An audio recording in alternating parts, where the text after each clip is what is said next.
Oh, hey, it's Scott Hernan, and we are at Kootenai Health, and I'm going to ask questions. We got this shirt, Stop Medical Kidnap. It's reversed. Now I'll turn the camera around and we'll talk to Misty Carlfelt with Health Freedom Idaho, and she'll explain to you why there are 75 people at Kootenai Health in Coeur d'Alene right now to talk about what's going on with Kootenai Health and why would people be protesting here. So I'll turn the camera around. And Misty, hi. Thanks for joining us. And maybe you could explain to people why you're here today and why there are 75 people here and what's going on.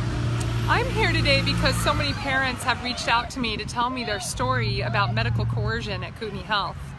And my heart really goes out to them and breaks for them, because it could be any one of us with our children at a hospital being forced to do medical treatments or testing that we would otherwise say no to because of the threat of CPS taking your children. I mean, what a terrible place to be, the spot to be put in, right?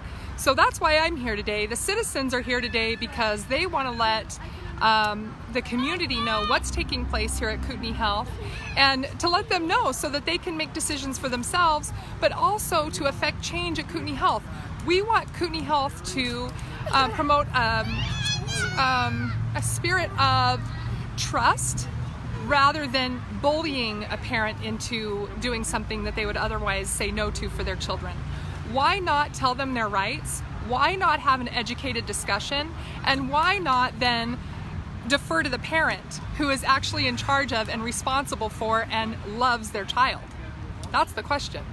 Now, we'll ask there are a couple of parents here who I think have been bullied by Kootenai Health. Yeah. Can you explain maybe what you've heard from a couple of parents, as specific instance or two about what Kootenai Health is doing? Well, the first one I ever heard about was baby Elijah, right? That was a couple of years ago, and he was taken on the second day of life from the hospital, and the police report said that it was because they didn't want to vaccinate their child at birth. And also because the dad was sleeping with baby on his chest.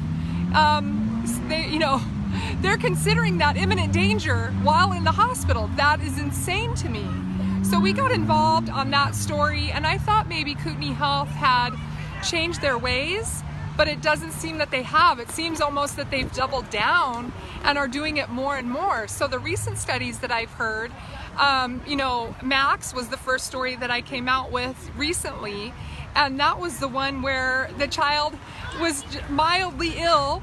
They felt that the child maybe needed some IV fluids because she wasn't keeping anything down. They came to Kootenai Health thinking we'll get some IV fluids, and then, ended up being held here where they felt that they were in jail or in prison with a camera in their room, having to be here for extra days under the threat of calling CPS. I mean, that's money in the pocket for Kootenai Health if they extend extra days just to observe a child because she wasn't vaccinated. Not because she wasn't doing better. She literally received from what Max was saying, literally received no treatment or anything for, I think it was 24 hours.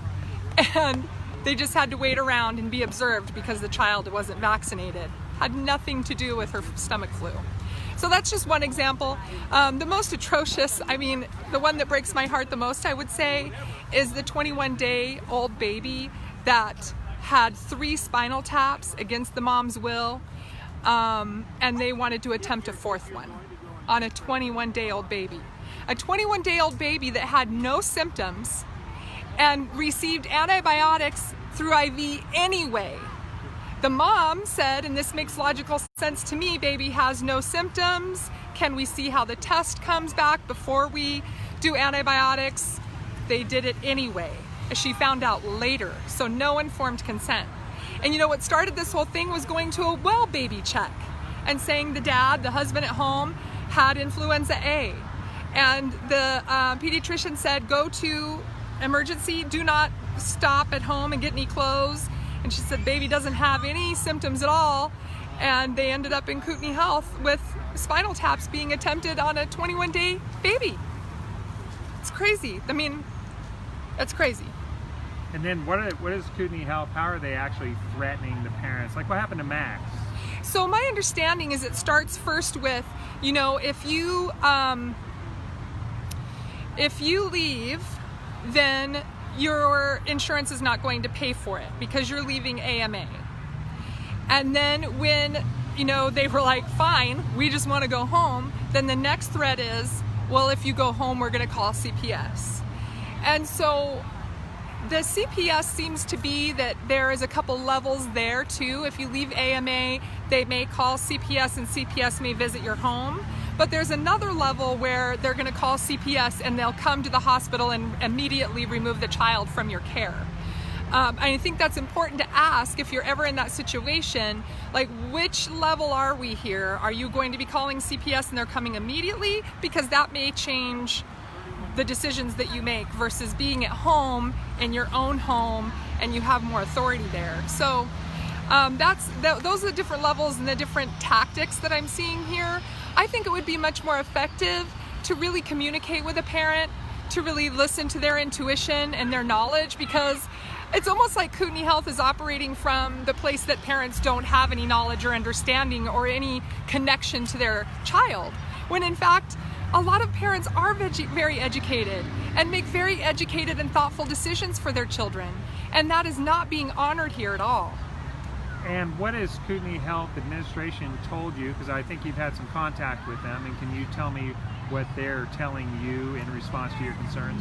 Well, I would say that the citizens actually have had the response, or had the communication, and they've kind of let me know what's going on. And so Health Freedom Idaho, as well as Idaho CPS, sent a letter based on the communications we were hearing about from the citizens. It seems that they are pointing to the neglect statute and ignoring the bulk of the statutes in Idaho law, which actually really support parental authority and parental rights. So I'm hoping that, and I think the community here is hoping that Kootenai Health will look at the bulk of those statutes and start to make a change here. But for right now, they're really pointing to that neglect statute and being mandatory reporters and saying, we have to call, and like making the call and then leaving it to CPS to sort it out. And I'm wondering how many CPS social workers actually have the knowledge to understand whether a 21-day-old baby should be having 4 spinal taps. How can they make that decision? I'm not sure that they're trained to be able to decide if that's actually neglect. Right, okay. So we'll go find Max, and I'll show what's going on at the scene here. Thanks for joining us, Misty. Appreciate Yeah, it. absolutely. Thank you, Scott, for all that you're doing here. Okay, so I'll just show what's kind of going on. Very, very scary.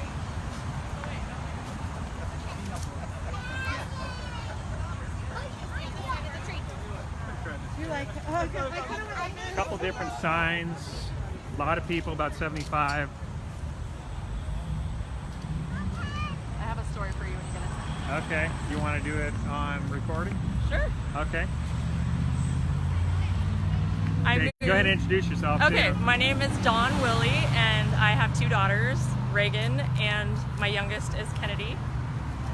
And my medical kidnap story happened in California, and the reason I move up here is for more freedom, and then I find out that they're doing it up here, and so that's why I'm out here, is because I don't want anyone to ever go through what we did. And they tried to medically kidnap my daughter, but at that point we were financially stable and able to hire 2 medical attorneys and 1 medical advocate, and we got a private plane on a runway and were able to rescue my daughter from Chalk Hospital and fly her up to San Francisco. But it took 7 days and they almost killed my child, and another doctor in the hospital said that this doctor's gonna kill your daughter. She was head of neurology. She's now been fired since. You can Google our names and our story is everywhere. Thank God we had many people following us at that point and helped save our daughter's life, but I am here to connect with other people to help them never go through what we did. Do you live up here now? I do, I live in Post Falls. Okay, got it. And do you know any parents yourself that have had any problems with Kootenai Health in particular? No, I've just been following some of the stories. Okay. And on your site and my fiance Matt, and so I've told him, especially with everything going on in California, I don't want it to get to that point, so I'm going to start on ground floor and make sure that our rights do not get taken away. Perfect. Thank you for your time. No problem. Appreciate it. Thanks for having us out here. Uh-huh.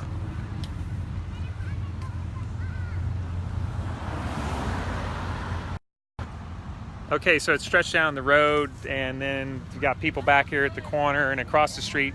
What I'll do is I'll go find Max, and Max had a recent story that's pretty compelling, and we'll let him tell his story. And so we'll come back live in just a few minutes with Max, okay? Go look for him. Talk to you guys soon.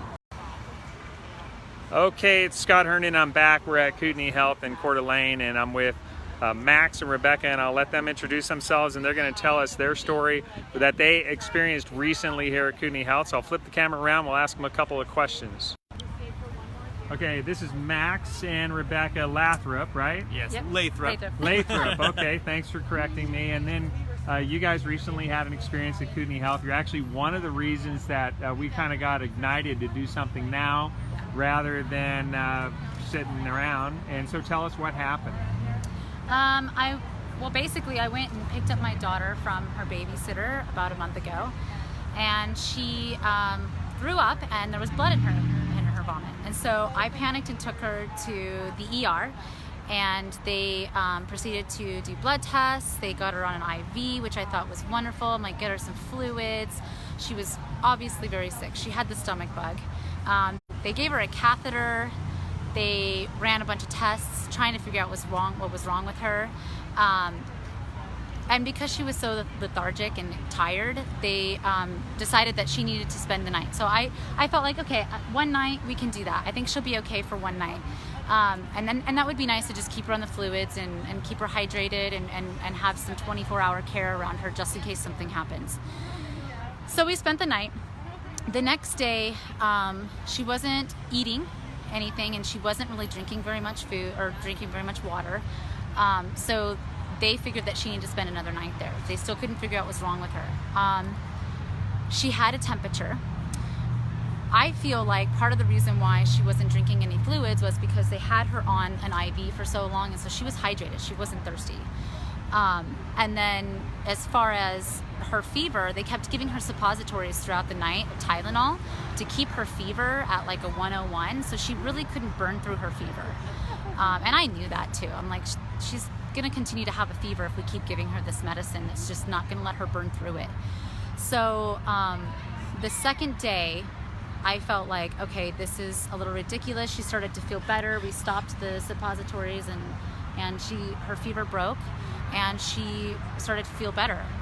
That evening around 5 o'clock, I felt like she was good. I wanted to take her home. Like, she's eating now and she's drinking. The doctor said that it needed to be 24 hours of her eating and drinking and her fever being down before we could release her. I said, no, I think she's okay, and if something happens, I'll bring her home, or I'll bring her back. I want to take her home. I'm her parent, and I want to bring her home, and I will watch her. And we have family members that are medical professionals. My sister's an RN. Family. Her husband is a nurse practitioner. I was on the phone with her the entire time through this whole process. He was in the loop. And so my sister advised us that we should be able to leave. We're not just uneducated parents that are just we're just going to take our sick kid home. We felt she was okay. Anyway, we asked if we could take her home, and first thing they said to us, we're going to have to call CPS. First words out of their mouth. First thing was, that if they you said do that, to they're me. going to need to notify I'm like, Child Protective Services. Wow, really? What? After you've had us here for 2 days and you've seen how we parent, you talk to us. We've been in here for And at that point, hours. at this point, when we had asked to take her home, she had finally had a long nap. They had pulled her off an IV and the She was Tylenol talking, and let her burn through. She playing. woke up from about a 3-hour nap, eating, Reading. drinking. It was obvious she was on the upswing of it all. They even told us with her blood work that she was in a positive trend as far as white blood cell count and all that stuff. So we knew she was on the way out, and it was a gastrointestinal. But they wanted to test for hepatitis B. Hepatitis. They wanted to continue testing her. Yeah, bacteria And, stuff, infections. And I everything. said no. And so we agreed to letting her stay another night because we didn't want to have CPS called on us. We were terrified Well, the to doctor have. kind of coerced me. After they had said they were going to call CPS, we waited for a couple hours for the doctor to be available to talk to us. She gave us another sales pitch of why she wanted us to stay, because they wanted to find what the bacterial culture came back with. Although we knew For this was a her viral catheter, gastro yeah. infection thing, but they wanted to make sure it wasn't bacterial. So finally, she gave us one last sales pitch, and then she said, "Go and talk it over." And so we talked it over. Didn't she say, had you vaccinated? We're not there yet. Before Okay. all this too, the first time she talked to us, she did make sure to let us know that this was not a prison and we were free to leave whenever we wanted. So when we tried to exert that freedom, They didn't feel like that. They told us they were going to call CPS on us. So, and then when she gave us the second sales pitch, after we'd already tried to leave, we discussed it, and I called my sister again, and we're like, you know what, let's just get out of here. Our daughter's begging to go home. We know that she'll have a much faster recovery if we get her in a comfortable place. Yeah. So I go, she has me go talk to the doctor because she's kind of hysterical at this point. So I go out there and I say, you know, we've talked about it. We think we still want to take her home. If you need to call CPS, go ahead and do what you got to do. We know we have nothing to hide. We're good parents. We just want to take our daughter home. And she stood up and she was so shocked that we had came to that conclusion. She's like, oh, really? And I swear, this is how she said it. She goes, well, what can I tell you to convince you to stay another night? Now it became a timeshare sales pitch. And I'm just like, okay. And then so she goes on and she literally uses the mafia scare tactic of, you know, we would just hate to have to get CPS involved. So why don't you just stay an extra night? We'll send you home with a clean bill of health first thing in the morning, and then we can get us. I like to send my patients home clean, is what she said, and we don't have to get CPS involved because no one wants to do that. Kind of the whole mafia. Hey, it's a really nice family you've got there. It'd be a shame if something happened to it, kind of a thing. So we capitulate. I broke because at that point it's 5:30. We're exhausted. And we said, okay, as long as they weren't going to run any more tests, put any more needles in my daughter or anything like that, we would just spend the night. So we spent the night. Next morning, they sent us out. We signed off. They sent us out of there. We thought everything was fine. 3 days later, CPS gets called in. Comes to our house anyway. So this was the deal. So it wasn't expressed to us that that she was going to release us on the understanding that we were going to go to a follow-up appointment on in Monday. 3 days. Yeah. Well, once again, I felt like my daughter was fine, and I did not need to take her to a follow-up appointment. Where And they it was wanted to draw also a more follow-up blood. appointment with a doctor that they wanted. I wanted to, actually I thought, okay, I'll take her to a doctor, but I want to get a family practitioner, and I want to find someone different. And within 3 days, they had called me. I was at the grocery store. I had 2 police officers at my house, and then we had the caseworker, the CPS caseworker, shortly after at our house, knocking on our door. I let her in. She checked some things out. I think we were really lucky. I just let her in because I don't feel like I have anything to hide. We're loving parents. The best part is one of the police officers that showed up. Some people might not be that lucky. One of the cops that showed up, there was clearly like a younger rookie cop and then an older cop that had been on the force for a while.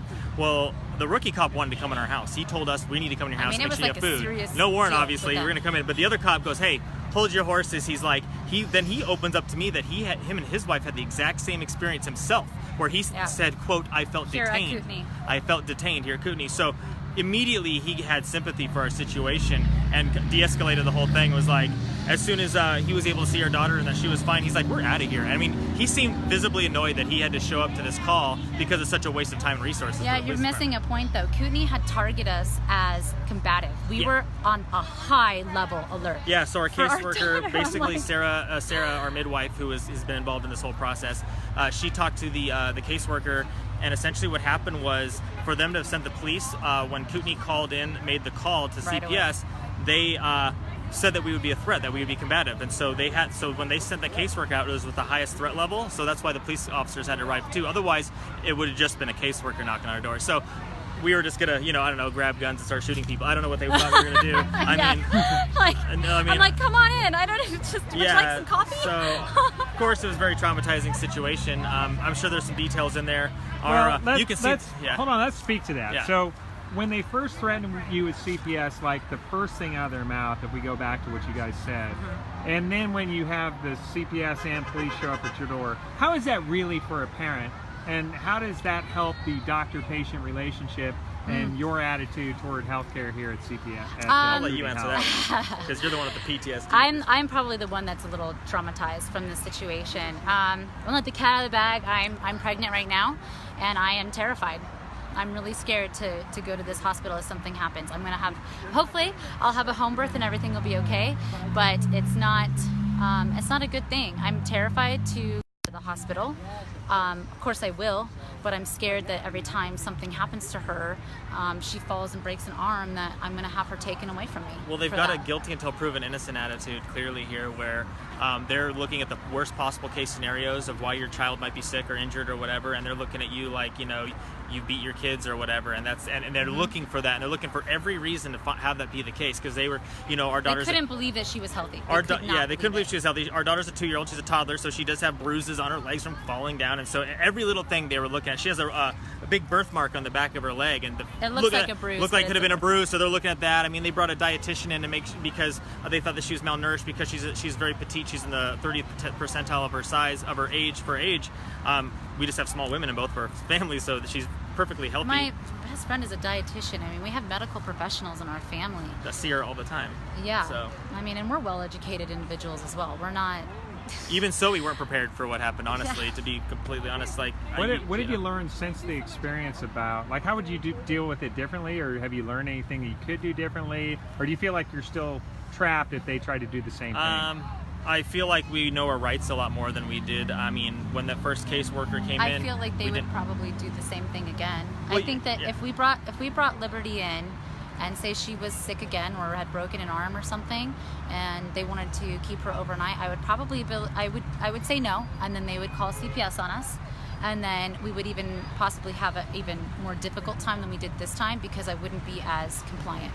I would say, you're not coming into my house, and then who knows what would happen from there, and then Yeah. it would be either a bigger issue, or I don't know, but I would fight a little more. Yeah, I don't know how they would react. Are they kind of more of like the turn on the flashlight and the roaches scatter? So if you put pressure on them and push back, then they'll just kind of back off, or is it more like by pushing back? Is that like blood in the water for sharks? I don't know. I don't know what the scenario would be. I mean, I do want to say though that the nurses and the doctors here, they were respectful and they were kind to us. I don't think that it's hard for me to believe that they have bad intentions. I really do feel like there is some good intentions in there, but once again, they're not my daughter's parent. I am. And if what I say, how I speak for her, and they said that they speak for her. Yeah, so a couple interesting things that she said. One was this is when I was speaking to her by myself, when it was just me and her, when I tried to convince her to let us go the second time. And one thing she said specifically that I'll never forget was, had our daughter been vaccinated, we would have been in and out the door almost immediately. Would have been, maybe that first night where we got hydrated. So she admitted it straight up, that they were trying to find there was the lack of vaccination made it so that they needed to be really extra thorough and keep her there a lot longer. Would run a lot more tests. And then there was one more thing she said too. I can't remember. There was a blank. But there's two things. She said that she has to speak for Liberty because she can't speak for herself. The reason they call CPS would have to call CPS is because the child can't speak for themselves. And all I'm thinking in the back of my head is, well, there's only two people on this planet who have the legal authority to speak for her, and that's us. Until she's of age. Until she's of age. So I don't. And then this whole argument that these doctors are trying to do what they have liabilities too, and that they could get sued if we brought her home and she was sick and had died or something, God forbid. We would have signed a release of liability. Is there not such thing as that? I don't understand. Yeah, don't those things exist so that that releases them of liability if we take them home? I don't know. So here's a question for you guys. You named your daughter Liberty. Yes, we did. What's behind that name? I mean, if you care to share. I just think about the name Liberty, and it doesn't sound like you experienced a lot of liberty here. But I mean, we're definitely liberty-minded people. It's a very powerful. Freedom lovers. We're freedom lovers. Yeah. It's a very powerful name, and she definitely embodies that name. She's very rebellious, so she definitely has that rebellious spirit. But it was a unique name that we thought had a lot of meaning behind it, and I mean. Yeah, that's really it. Live. Yeah, definitely. Everything that term, whatever you would assume that term embodies, is probably what we thought of. Yeah. So, well, thank you for sharing your story. I appreciate it, Max. All right. And Thank you. Rebecca. Thank you. Yeah. All right. Okay, that's Max and Rebecca, and they're here at Kootenai Health, where they had shared their story about the use of CPS. We call it the weaponization of CPS, and we'll see if there's anybody else who wants to talk, but we got about 75, 80 people out here with signs and shirts. And okay, the whole idea, just to let everybody watching know, so the whole idea is in a business practice. So we have a card that we're giving out, and we'll get it posted. And the whole idea is that we just want people to know what's going on at Kootenai Health, and then hopefully it'll affect some change with the administration. And I'll probably try to find a couple people who we can get on camera to talk about that aspect.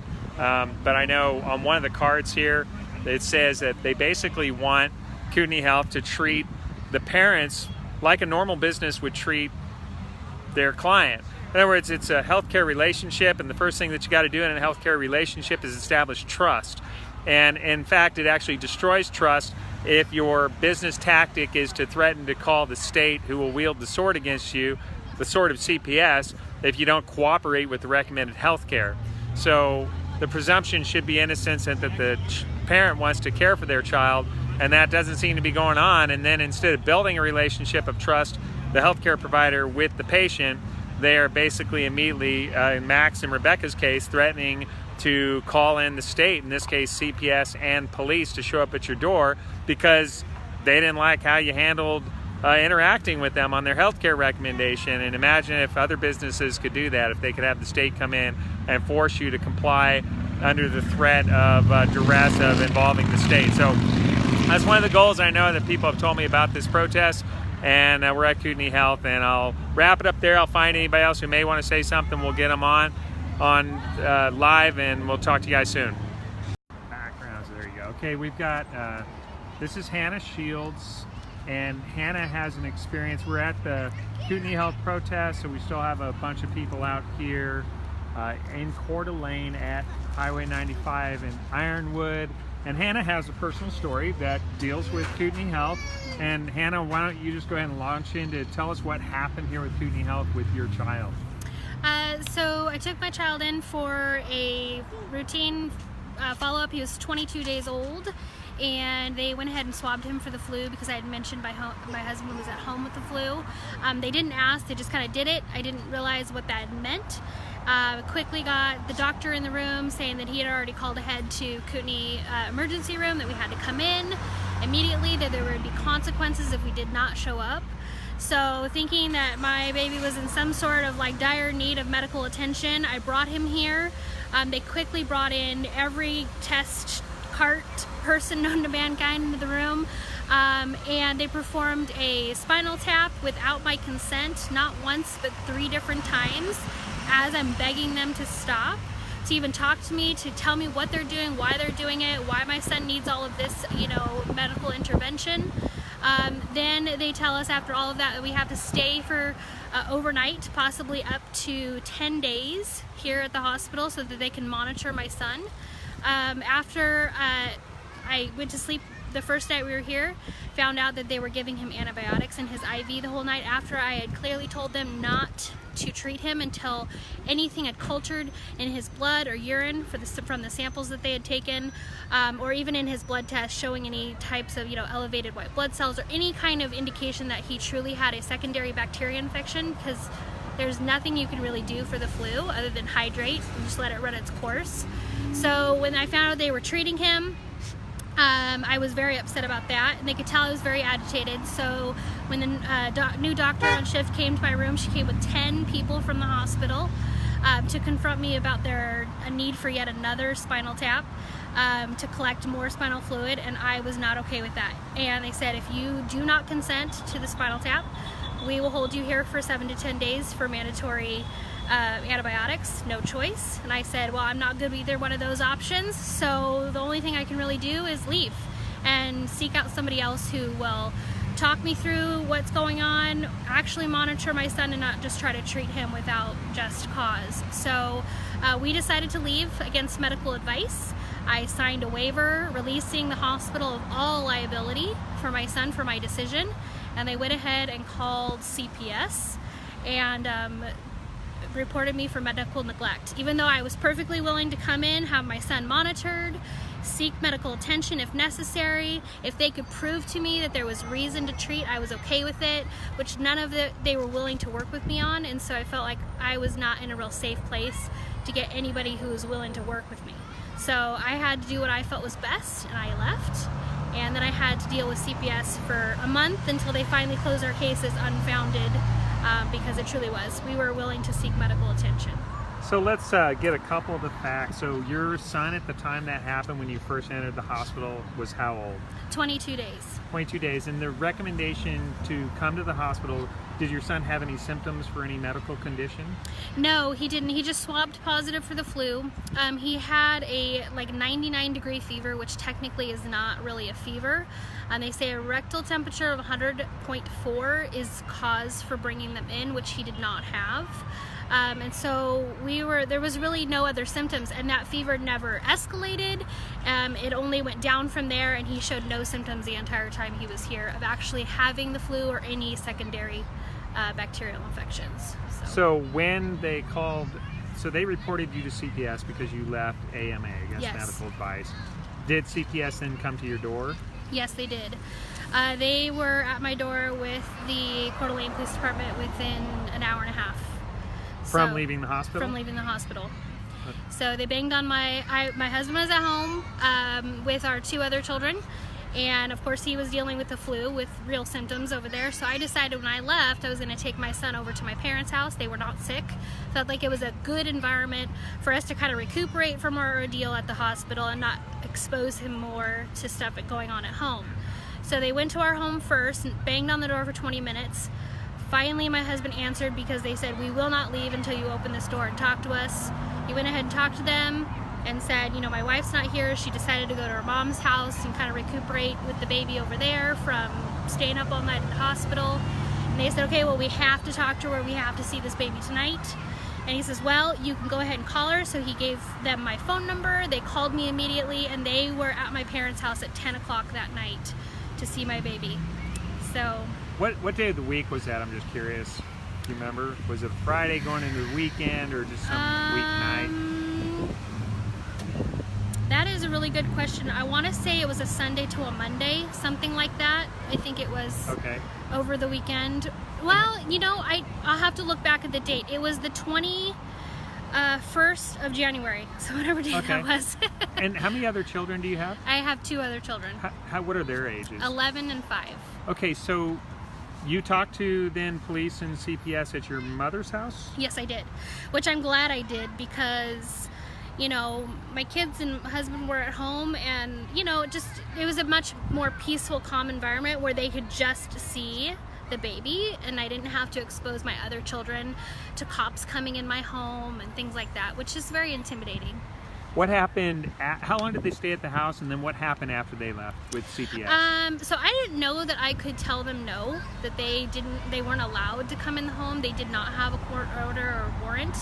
But I felt like if I didn't let them in, that I was going to make them mad and then things would be worse. So I felt pressured to let them in, which I would never do if ever put in the position again. They stayed for a uncomfortably long time. They stood over my baby's bassinet for a really long time, just staring. We're talking social worker and police officers? Yeah, police officer and a female after-hours CPS investigator. So, and these were the people that were supposed to decide whether or not my son was medically sound. I don't know if that police officer has any knowledge in that area. He's just there to obviously protect the CPS person coming into our home. And the gal that was the after-hours gal did not look like she knew anything about health or anything like that to even make a good assessment. The entire time was spent either watching him or looking for him to make some kind of signal, that like a cough, a sneeze, a sniffle, anything that could give them cause to take him. And she just kept coercing me to try to come back to the hospital. So whatever we can do, if you'll go to this hospital, if you'll see this pediatrician, if you'll do this, if you do that, we'll drop CPS case, we'll leave you alone. All you have to do is come back to the hospital. Yeah. So then after they finally left your mother's house? Yes, they finally left. It was probably about an hour after they left. And then the next morning, I was told actually in the hospital, I'll just go back really fast. I was told when I signed the form and I opted to go AMA from the hospital, they told me that the hospital's responsibility, according to their policies, which they couldn't produce at the time, was to notify CPS, and then they were hands off from there. Once they notified CPS and made the report, it was CPS's responsibility to take it from there. That they would not follow up, that they would not call and check on us, that we were completely out of their hands at that point. That was not the case. The next morning they started calling me from the hospital from their risk assessment department and their social department, I guess, I'm not sure what they call it. They started calling me at 9 o'clock in the morning every 20 minutes for the entire next day to try to get me to come back.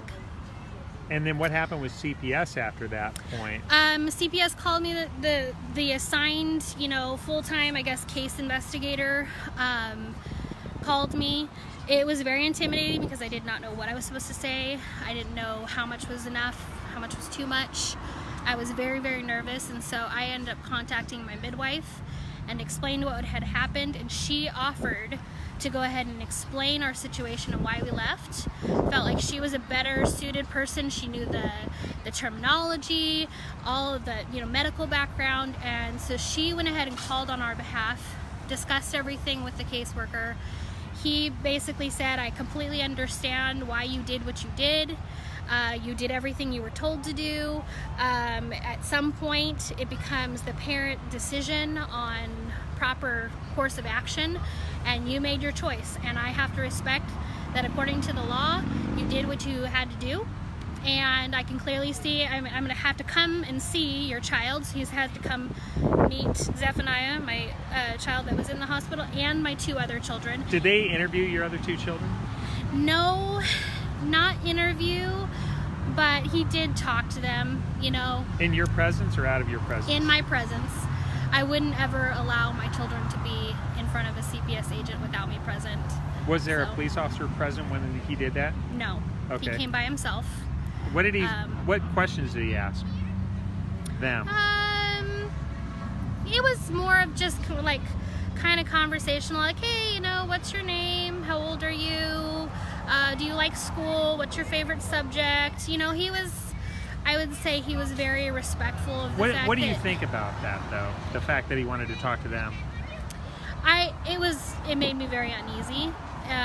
Even though he was trying to be cordial and kind and everything in the situation, the fact that I have someone in my home looking around and asking my kids questions when I know that he's not there for my benefit, really, it was very unnerving. So I think that he did a decent job of being casual about why he was there, so my children didn't feel uncomfortable or pick up on it. So, but I mean, they could tell we were nervous because we were, running around, and you want to make sure everything's perfect before they come into your home, because you just never know what they're looking for. They could find a toilet seat up or laundry on the sofa or something that. Would you do it differently now? Have you learned anything since then, and that would change the way you would deal with the hospital or CPS? Yeah, so, it's hard to say. I look back on it and go, I think I did the right thing by coming to the hospital when I was told to by the pediatrician, only because then they would have had more of a reason to say, hey, you're denying medical attention. So I feel in that respect, I did what I needed to do in the situation. However, I would make the same decision to leave again. However, I would never let CPS in my home without a warrant. I would never let them talk to my children. I would be more aware of what my rights are. And I just didn't know any of those, because you don't know until you have to experience it, unless you really make a point to educate yourself ahead of time, just in case. And just one final question. How was it for you and your husband? How would you describe, well, before I even ask that, what was the letter you eventually got from CPS? Was the case dismissed, or? Yeah, the case was basically filed as unnecessary and unfounded. Okay. We did get a formal letter, but I had to beg for it. They closed our case right away, but because they're so backed up with cases, there's only 4 investigators for the entire county of Kootenai. So they've got a pile of cases, and a lot of them stay open just because they don't have time to sit down at the filing system and file it closed. They have to do it in 2 separate locations, and they'll do it in their computer system, but they won't go into like the main system, supposedly.